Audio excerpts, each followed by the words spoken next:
खबर है मध्य प्रदेश के भोपाल से, जहां भोपाल में संपन्न हुई सपाक्स पार्टी की राष्ट्रीय कार्यकारिणी बैठक। भोपाल सपाक्स पार्टी की राष्ट्रीय कार्यकारिणी की बैठक राजधानी भोपाल में संपन्न हुई। बैठक में संगठनात्मक चुनाव प्रक्रिया के तहत बीना गाड़ेकर को सर्वसम्मति से राष्ट्रीय अध्यक्ष और इंजीनियर पीएस परिहार को प्रदेश अध्यक्ष चुना गया।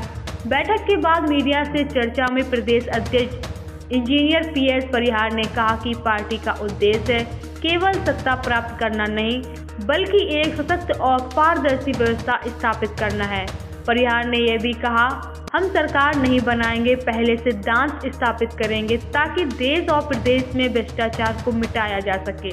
सरकार बनाना तो आम बात है, लेकिन सही सिस्टम के माध्यम से भ्रष्टाचार को समाप्त करना सबसे हमारी बड़ी जिम्मेदारी है। तो देखिए मध्य प्रदेश के भोपाल से ताराचंद्र पटेल की रिपोर्ट। के लिए संवैधानिक संस्थाएं ही जिम्मेदार हैं।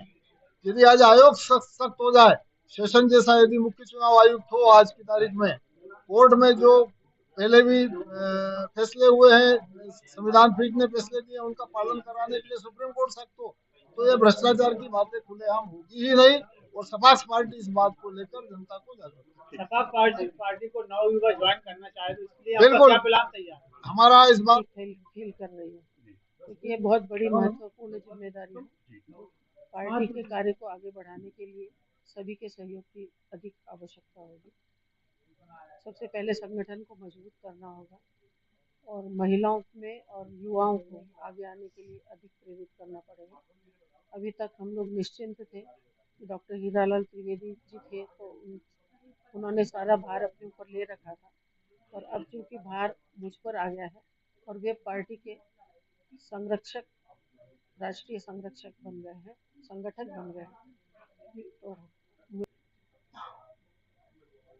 पार्टी के जो हमारे सिद्धांत बहुत मजबूत सिद्धांत है और जिनमें राष्ट्र प्रेम है और राष्ट्र हित है। और जैसा कि हमारे वरिष्ठ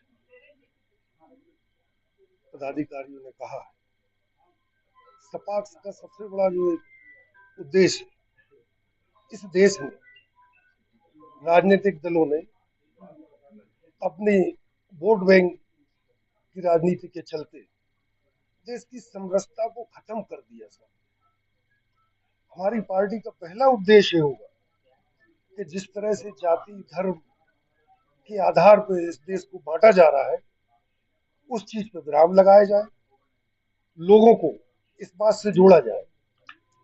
एक और महत्वपूर्ण बात मैं कहना चाहता हूँ, भ्रष्टाचार को लेकर आप लोग लोकतंत्र के चौथे